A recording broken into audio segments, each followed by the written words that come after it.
ගිනි කඳුවල මල් පිපෙනවා කියලා අහලා තියෙනවද?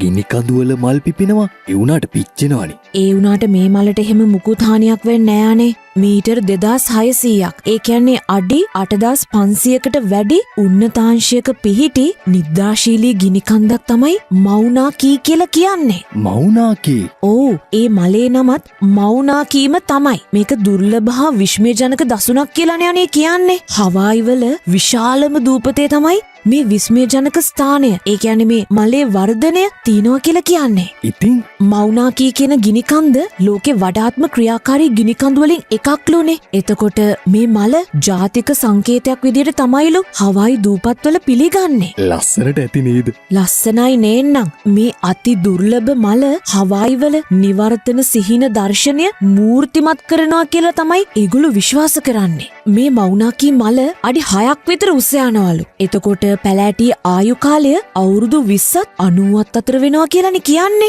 ඒ කියන්නේ ලොකු මලක් නේද? ඕ, මේ ගහේ ආයු කාලය ඇතුලේ එකපාරයිලු මල් පිපෙන්නේ. ඒක සමහර විට අවුරුදු 7කට සැරයක් විතර වෙන්න පුළුවන් කියලා තමයි විද්‍යාඥයෝ කියන්නේ. අවුරුදු 7ක්ම ඉන්න එපයි ඔය මල බලන්න. එතකොට නම් ඉතින් මල පණි. ඒක නම් එහෙම තමයි. ඒගොල්ලෝ කියන විදිහට අවුරුදු 7කට පස්සේ පිපෙන මල කලින් පිපුණට වඩා හාත්පසින්ම වෙනස්ලු. ඔහොම ඉතින් පිපෙන මල් මලින් මලට වෙනස් වෙනවා කියලානේ කියන්නේ.